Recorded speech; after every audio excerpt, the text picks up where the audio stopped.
Sud Radio, les vraies voix qui font bouger la France. Stéphane Soumier avec Bismart, 19h30, 20h. Salut à tous, c'est Bismart sur Sud Radio. Tiens, tenez, pour démarrer, c'est l'ancien patron d'Urgo. Vous connaissez forcément Urgo, hein. Urgo, Juvamine, tout ça. L'ancien patron d'Urgo, il repart... En fait, le sujet, c'est d'améliorer l'efficacité de notre système médical. On en est tous conscients, donc vous allez voir. Il nous raconte tout un tas de choses très intéressantes et on parle évidemment aussi des vaccins. On y va, c'est parti. Ensuite, on parlera de vélo. Et on repart les amis, on repart avec Christophe Beau qui est le PDG de Julbo. Bonjour Christophe. Bonjour. Et alors j'ai écrit, il y a toujours un petit titre aux interviews et moi j'ai écrit le vélo en mode no limits. Christophe, vous allez nous raconter vos lunettes là, lunettes magiques pour faire du vélo. En gros, je disais au sommaire, en gros c'est des lunettes qui vous transforment en pilote de chasse, c'est ça le truc quoi. C'est un peu l'idée. Alors pilote de chasse c'est peut-être un peu fort. Parce qu'on affiche moins d'informations, mais l'idée c'est quand même effectivement d'afficher les informations utiles dans le champ de vision donc du porteur. On va le voir, on va voir une image là. Je vous laisse aller continuer. Un petit peu comme les affichages en tête haute dans les dans les voitures. Voilà, c'est ça. Et donc on va afficher la vitesse, l'altitude. Donc là, alors vous regardez vite, mais ensuite il faut que vous parliez à nouveau dans le micro. Donc vous voyez, voilà, il faut regarder comme ça là, voilà, pour que ce soit bien dans le micro. Donc qu'est-ce qu'on voit là? On voit là, donc une 0,516, c'est le moment depuis lequel je suis parti ou c'est l'heure, enfin bref, c'est la durée de la course, battement cardiaque. Le battement cardiaque, et la vitesse. L'autre, il y a la vitesse, le dénivelé, tout en haut on a le pourcentage de batterie, et puis on a différents tableaux qui peuvent s'afficher, c'est-à-dire qu'il y a un petit sensor sur la lunette, et quand on passe sa lunette, on change les tableaux. Quand on passe la main sur la lunette, on a donc 4 tableaux qui affichent des données différentes, et il y a un tableau qui est neutre. Si la personne n'a pas forcément envie d'avoir toujours les informations. Oui, parce que peut-être qu'on a juste envie d'avoir... Donc elle peut faire défiler comme ça les différentes informations. Et derrière, enfin, les verres, enfin c'est pas du verre d'ailleurs, c'est du plexiglas, c'est quoi la matière? À vrai dire, c'est du Trivex. C'est un matériau... Du Trivex. Trivex? Oui, c'est un matériau que nous-mêmes on utilise dans nos produits, on va dire, plus traditionnels. C'est une résine. Qui a la particularité d'être photochromique. Ça nous permet d'adapter la teinte du verre en fonction des conditions extérieures. Et donc, selon la luminosité, votre verre va s'éclaircir ou s'assombrir selon le cas. Moi, vas-y. C'est un type de verre qu'on utilise de façon de façon commune, on va dire, plus ou moins dans nos gammes de produits. Et c'est quoi les autres produits que fait Julbo, justement? C'est toujours autour de l'univers du vélo? Non, lunettes de sport en général. Lunettes de sport en général. Le vélo pour Julbo, c'est assez récent, hein, ça date d'il y a peut-être 2-3 ans, pas plus. Avant, on était plus outdoor, ski, montagne, voile, beaucoup. Et donc le vélo, c'est une nouvelle rubrique, si je puis dire, qu'on a ajoutée. Toujours avec cette recherche d'aller connecter les lunettes, c'est ça la recherche, c'est quoi? C'est essayer de donner un maximum de confort, essayer quand même de travailler, comme tu dis, la vision, le fait qu'on soit pas ébloui, des choses comme ça, ou aujourd'hui c'est vraiment la bataille pour la connecter, cette lunette? Chez Julbo, on est convaincu qu'à l'avenir, la plupart des lunettes seront connectées. Alors, on en est au balbutiement de la technologie aujourd'hui. Là, avec ce produit, c'est l'association de deux savoir-faire. Le savoir-faire de Julbo, d'une part, qui a plus de 130 ans d'existence, donc voilà, c'est pas d'hier, avec une entreprise de Grenoble qui est spécialisée sur le micro-affichage. Donc, c'est l'addition de ces deux savoir-faire qui donc a donné naissance à ce nouveau produit. Et Julbo est installé où? J'ai pas regardé. Alors nous sommes installés dans le Jura. Ah, c'est ça. Dans le Jura, à la vallée de la lunette, c'est là où la plupart des fabricants de lunettes français sont implantés. Donc on a toujours été... Enfin, sont implantés les quelques-uns qui restent. C'est vrai que... Non, mais c'est ça qui est super intéressant. Mais oui, c'est ça qui est... C'est vrai. Je pense que cet outil industriel a sans doute été divisé par 10 sur les 20 dernières années, quoi. C'est ça l'ordre de grandeur, hein. Au moins, peut-être même plus. Tout à fait. Et c'est donc comme ça, c'est par l'innovation que finalement. L'innovation, alors ça c'est vraiment nouveau. Hein. On a innové, on n'a pas attendu ce produit-là pour innover. L'innovation est au cœur de la stratégie de Julbo depuis des décennies. Donc ça a toujours été notre cœur de cible, notre leitmotiv. Donc l'innovation sur toutes sortes de choses, sur les verres, sur des parties ergonomiques du produit. On fabrique également pas mal de lunettes pour enfants. Par exemple, des petites lunettes bébés qui se retournent, qu'on peut mettre dans les deux sens. Je ne sais pas si vous avez déjà vu ça, mais voilà, beaucoup d'innovations. Sur le masque de ski aussi, beaucoup d'innovations. Qu'on peut mettre dans les deux sens. Tout à fait. Comme ça, ils se gourent jamais, quoi, le môme, quand ils les mettent. Parce que nos enfants, souvent, ils ont pour habitude de mettre la lunette à l'envers. Là, au moins, comme ça, il n'y a pas de bon sens. Les bouts de chou. Ah oui, c'est excellent. Et d'innovation sur les... Mais vous êtes assembleur ou... Ah non. Non. Qu'est-ce qui est made in France là-dedans? Là, ce qui est made in France, là, pour le coup, celle-ci, elle est totalement made in France. Totalement made in France. Donc... Alors, je ne peux pas vous garantir tous les composants électroniques de France, évidemment. Non, le sujet des composants électroniques, mais en tout cas, le reste, les branches, l'ensemble de ce tout l'assemblage, tout est fait en France. Oui, sur ce produit-là, c'est le cas. Alors, c'est pas le cas de toutes nos gammes, de tous nos produits, bien évidemment, mais celui-ci, c'est le cas. Et alors, celui-ci, c'est le cas parce que c'est ça qui m'intéresse, moi. Je ne sais pas si... Mais je le dis d'un mot, j'ai vu le prix, elle vaut plusieurs centaines d'euros, cette paire de lunettes. Voilà, on va s'arrêter là, on n'est pas là non plus pour... Et c'est ça qui est absolument génial avec l'innovation. C'est que, en fait, tu as une niche, tu sais qu'ils vont être prêts à payer n'importe quoi pour avoir des outils comme cela parce que ça les éclate. Oui, aujourd'hui, honnêtement, en toute transparence, Jules Beau, on vit pas avec ce produit-là, hein, parce que pour nous, c'est totalement marginal et anecdotique. Oui, mais le ski, ça a été la même démarche. Pas pareil. Là, c'était encore plus business, on va dire, l'approche pour le ski et les autres disciplines qu'on a abordées. Là, ici, c'est vraiment un produit à la fois qui nous fait plaisir, nous, parce que Jules Beau, une entreprise de plus de 130 ans, faire un produit technologique comme ça, c'est valorisant pour les équipes, c'est valorisant pour la marque. Ça fait plaisir à tout le monde. Ça fait pas mal d'années qu'on voulait associer justement des aspects technologiques à nos produits. Et là, c'était l'occasion rêvée. Maintenant, toutes nos gammes de produits, qu'elles soient des masques de ski, notamment avec des systèmes d'aération. Il s'est quand même passé la même chose pour les masques de ski, c'est-à-dire que vous avez réussi, j'imagine, et encore une fois, là, on est sur Bismart, on en est ravis, justement, c'est ça qui maintient l'industrie, mais à marger de plus en plus sur un objet qui devenait de plus en plus sophistiqué. Je me trompe là-dessus ? Marger de plus en plus. Non, c'est pas. Non. Non, d'accord. D'accord. Pour le coup, là sur. Non, je parle pas de celle-là, je parle du ski. Nous on perd d'argent. Hein, Ah, c'est vrai. Ouais. Donc.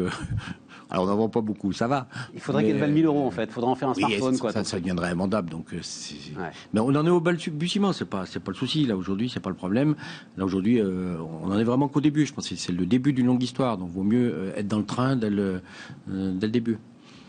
Et je crois que c'est Martin Fourcade, là, qui était sur son vélo, avec vos lunettes. Ça veut dire, comment est-ce qu'on attire un champion de cette dimension ? On a un team, il y a 150 athlètes en Europe qui portent nos produits. Et ça vient du ski, en fait. La relation avec Martin Fourcade, elle vient du ski. Biathlon. Voilà, c'est ça. Biathlon. Du biathlon. Donc, oui, du biathlon, bien sûr. Et donc, ça, c'est tout un travail qui est un gros travail relationnel avec les équipes, les gens, les différents univers, les différentes disciplines. Il y a un travail également de proximité avec eux. On va les chercher très jeunes, en général, les athlètes. Donc, c'est ça, voilà, on les prend dès les classes de juniors, et puis ensuite, mais sur pas mal de disciplines, parce qu'on a bien évidemment le biathlon, ce qui est nordique, mais on a le VTT, on va avoir la voile, on va avoir beaucoup de disciplines différentes. Donc, on va les chercher jeunes, et puis ensuite, en général, ils sont assez fidèles, donc ils restent. Et ils apportent quand même une petite touche technique, parce que, comme tu dis, passer du ski à la voile en passant par le vélo, j'imagine qu'il y a des contraintes physiques qui ne sont pas toujours les mêmes, des éléments qu'il faut peut-être adapter. Et ces athlètes vous aident là-dessus en tant que conseiller technique ou non? Ils nous aident tout, c'est vos équipes énormément. Énormément. Énormément.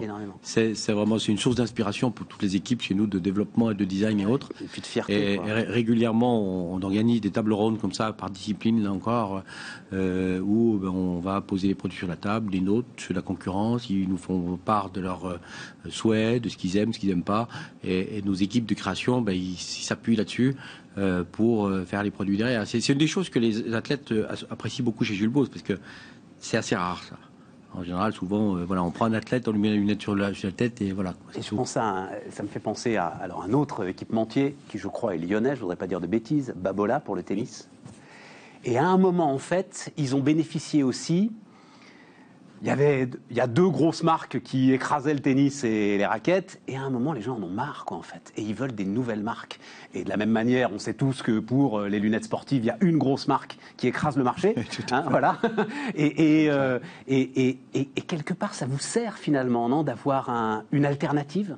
Ça nous sert parfois, ça nous dessert d'autres fois. On se bat avec nos armes. Parce qu'en termes de prix, ils sont imbattables. Non, ils sont plus chers que nous, en général. Pour le même produit, ils sont beaucoup plus chers. Ils sont beaucoup plus chers? Ah oui, pour le même produit, oui. À qualité égale, ils sont plus chers. Parce qu'ils ont le tampon de la marque. Voilà.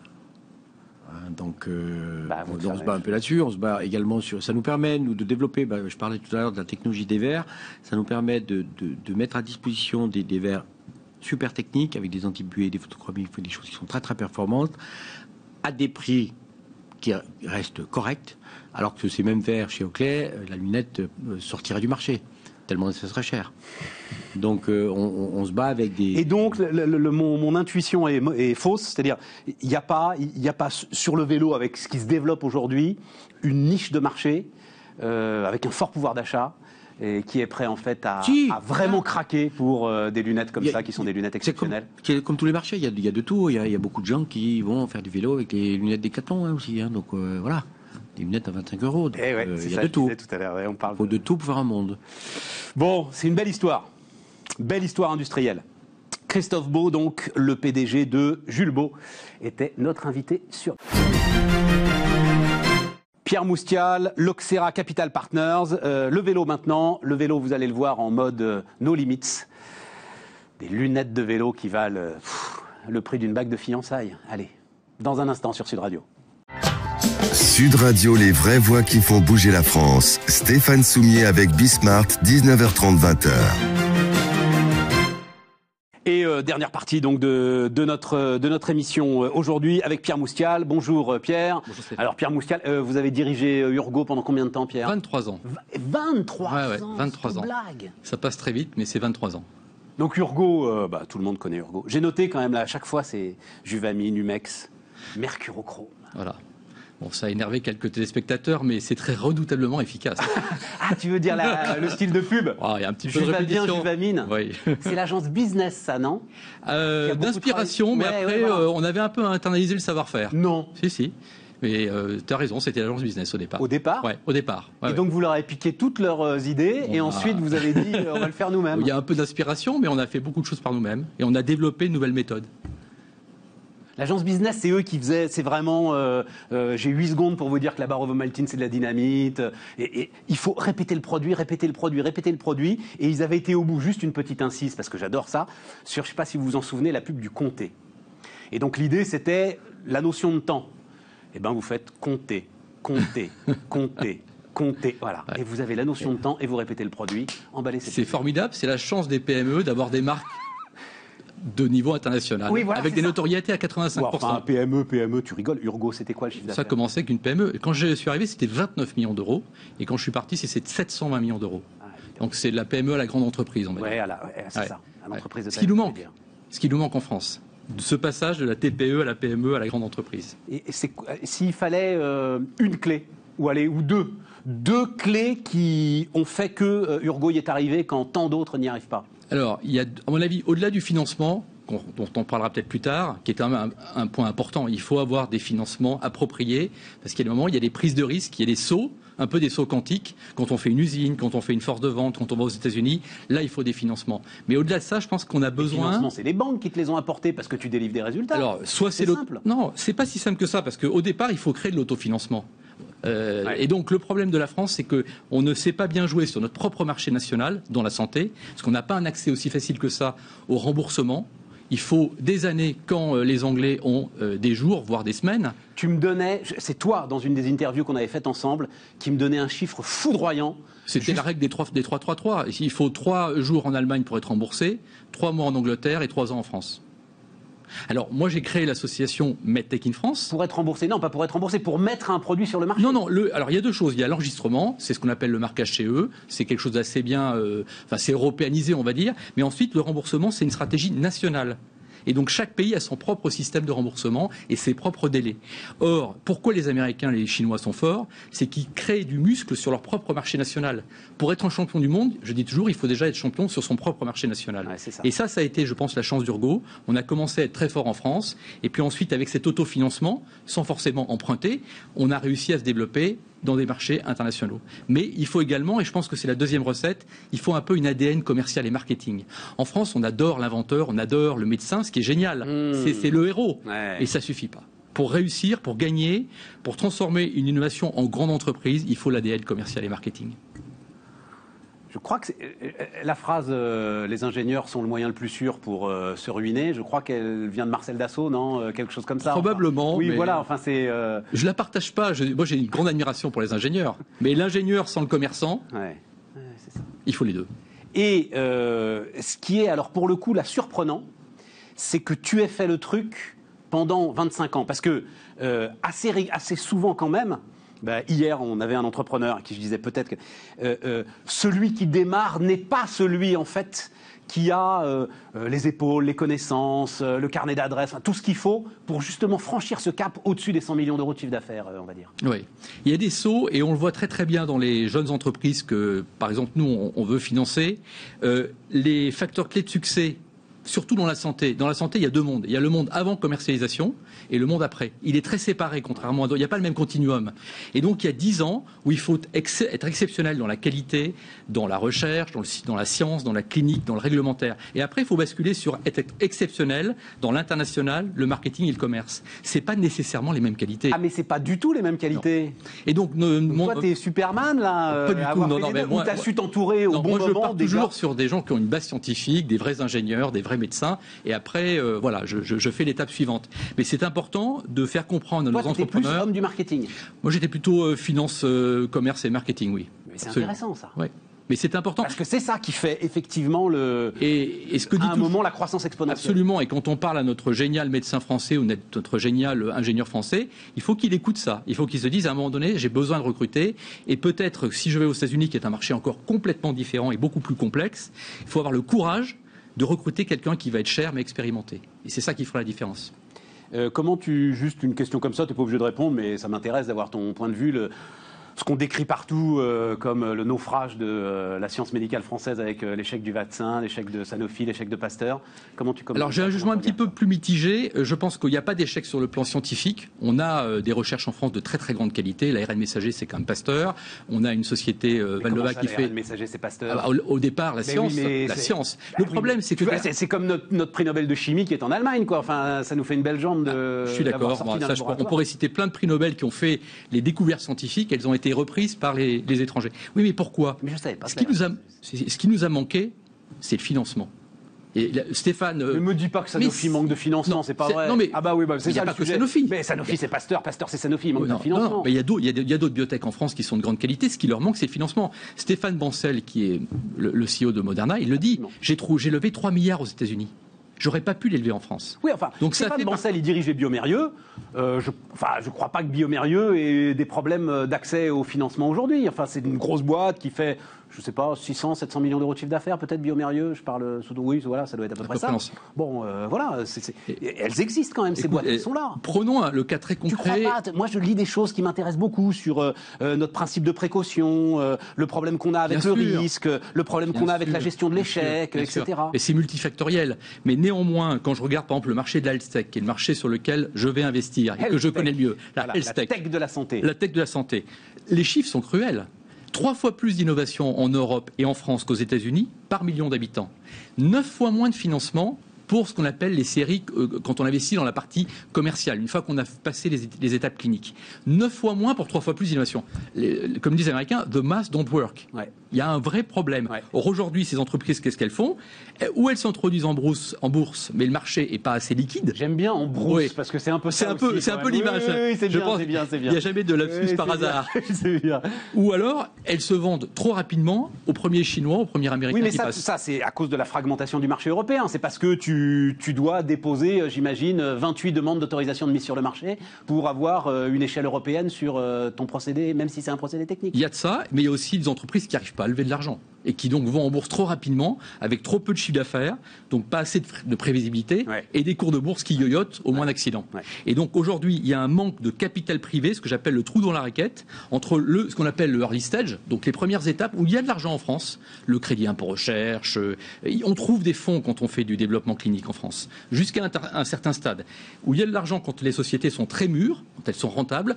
Il n'y a personne, quand il faut prendre le risque commercial, on est encore en perte, on investit fortement. Truffle Capital. Pour développer. Ça, c'est de l'early stage. C'est de l'early stage. Ouais. Là où vraiment il y a un manque, c'est la société qui fait 10 millions de chiffre d'affaires, croissance de 100%, des pertes parce qu'elle finance son développement, elle finance son usine.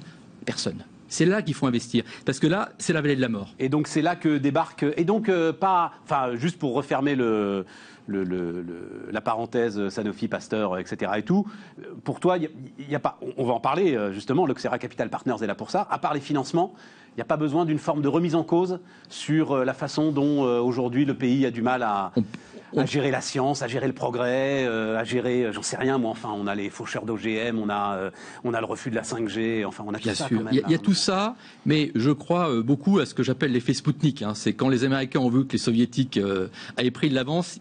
Ils se sont énervés. Et les Français, on marche beaucoup par effet Spoutnik. C'est bien ça. Donc il y aura ça. Je reste extrêmement positif parce que je vois arriver un stock d'innovation dans la health tech en particulier, celle dans laquelle je vais investir. Le digital en France est exceptionnel. Tout à l'heure, il y avait un invité qui parlait de robotique. Mais la robotique chirurgicale française, elle est exceptionnelle. On a plein d'entreprises qui ont un potentiel gigantesque. Robocat, Surgivisio, MedTech qui a été vendu quelques années. Bertin Naoum va venir nous voir la semaine prochaine, je crois. Voilà. Donc on a des filières qu'on peut construire, mais il faut les financer et c'est maintenant. J'aime bien ton idée de Spoutnik, là. Effectivement, quand il y a eu, c'était historiquement le bip, bip, bip, voilà, qui a... Ça a déclenché... C'est amené les Américains sur la Lune. Sur la Lune, c'est exactement ça. Ouais. Bon, alors donc, et c'est pour ça que l'Oxera Capital Partners, donc, que tu diriges maintenant, t'as quitté la tête d'Urgo il y a combien de temps? Il y a un an. Il y a un an. Pile. Et donc là, alors, tu dis, on a levé 100 millions d'euros en moins de 6 mois. Je dois te dire, j'ai aucune notion. C'est bien de lever 100 millions d'euros. Oui, c'est très bien. Notre objectif, c'était de lever 75 millions d'euros. Alors, il ne faut pas se cacher la vérité. Pendant le confinement, il y a des investisseurs qui ont pris un peu peur parce qu'ils voyaient des pertes en bourse et donc ça a un peu fragilisé. Mais d'un autre côté, il y a des gens qui ont vu le potentiel. Voilà, aujourd'hui, le Covid a révélé qu'il y avait un besoin de transformation de l'hôpital et des systèmes de soins. Moi, je dis toujours, il ne faut pas soigner que les malades, il va falloir soigner les systèmes de santé. Et là, on l'a vu, on l'a pris en pleine figure. Et donc, on voit bien aujourd'hui une opportunité fantastique de créer de l'efficience dans les hôpitaux, dans les parcours de soins, dans l'accompagnement des clients. Le modèle de la Big Pharma et du Blockbuster, c'est terminé. Il y aura toujours Big Pharma et Blockbuster. Mais aujourd'hui, il y a besoin d'accompagnement. Il y a besoin d'accompagnement avec le digital pour les parcours de soins, pour mieux administrer les médicaments, pour faire plus de suivi. Oui, parce qu'il faut bien être précis. Toi, c'est la tech qui t'intéresse. C'est pas les médicaments. Tu es vraiment sur les dispositifs techniques. Voilà. Dans la health tech, il y a le mot tech. Et donc, c'était en bon français, c'est technologie médicale.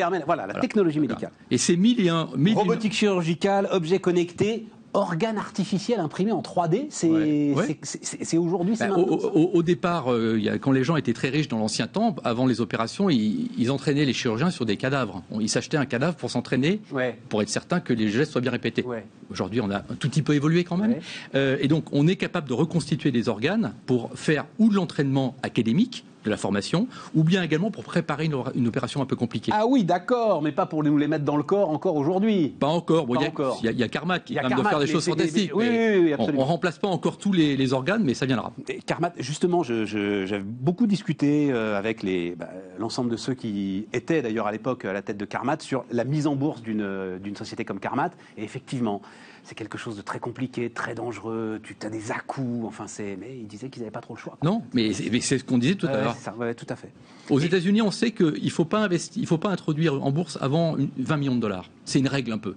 Parce qu'avant, il y a trop de variance et la bourse déteste la variance. Et donc, toi, ça veut dire mettre de gros tickets, grosses ambitions, gros tickets. Donc, nous, on investit. En fait, le tour moyen de la health tech au stade commercial, c'est 25 millions d'euros en Europe. On va investir des tickets de 15 à 20 millions d'euros.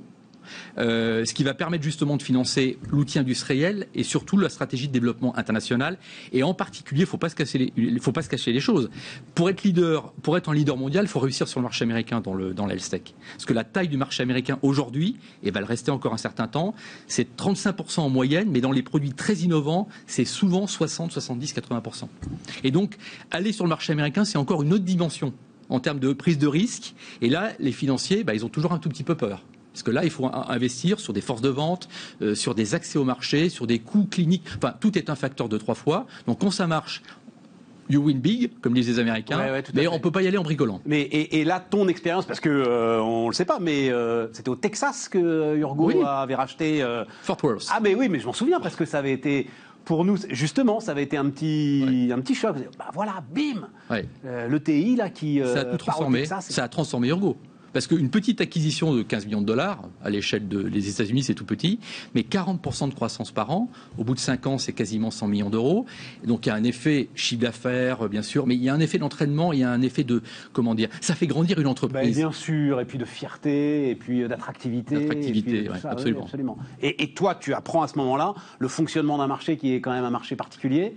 Et c'est cette expérience que tu vas mettre au service des entrepreneurs que vous allez accompagner. Oui, parce qu'en fait, notre génial ingénieur ou notre génial médecin, il n'imagine pas en fait que le marché américain, les règles du jeu ne sont pas les mêmes. Il pense qu'avec cette superbe innovation qui vient du prix Nobel de physique, je caricature un tout petit peu, il arrive à la clinique Mayo, regardez comme on est beau, ça va se diffuser tout seul.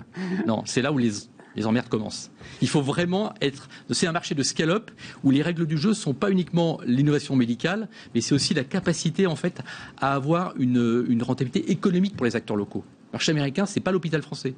Il y a une notion de rentabilité économique qui est très importante. Si votre innovation ne leur fait pas gagner de l'argent, vous ne réussirez pas. Donc il faut mixer l'approche médicale, mais aussi l'approche économique. Ça, pour le coup, effectivement, en santé, en France, ça peut surprendre un petit peu. Cette phrase-là, je sais, ça fait mal. Ça fait mal, mais c'est le moteur du truc à la fin. Bien sûr. Parce que c'est parce que tu refuses cette logique que tu te retrouves avec un hôpital en faillite, des infirmières qui en peuvent plus, et des médecins qui mettent des sacs poubelles à la place des blouses, quoi. Alors, je défends pas le système américain, absolument. Non, mais il y a un moment, il y a la notion de rentabilité. Il est inflationniste. Il est néanmoins inflationniste. Mais quand même, comme il est très privé, cette notion d'économique est importante. On ne peut pas l'ignorer. Une piste, il nous reste 30 secondes. Une piste sur le premier investissement de l'Oxera Capital Partners. Alors, un thème que j'adore, on va le révéler dans un mois, c'est à l'hôpital, la salle d'opération, c'est 50% des coûts, 66% des revenus et 68% des risques mortels, ce qu'on appelle la malpractice. Eh bien, aujourd'hui, il y a des sociétés qui sont capables de donner de l'efficience dans ces salles d'opération, avec de l'image, avec des données, et qui permettent finalement d'accompagner le chirurgien à faire de meilleurs gestes, un peu comme il y a une boîte noire dans un avion. Aujourd'hui, on ne montrerait pas dans un avion s'il n'y a pas une boîte noire. Le simulateur. Exactement. Et ça, c'est un élément qu'on trouve absolument très porteur, et on pense que ça va transformer l'hôpital qui a des besoins d'efficience absolument colossales.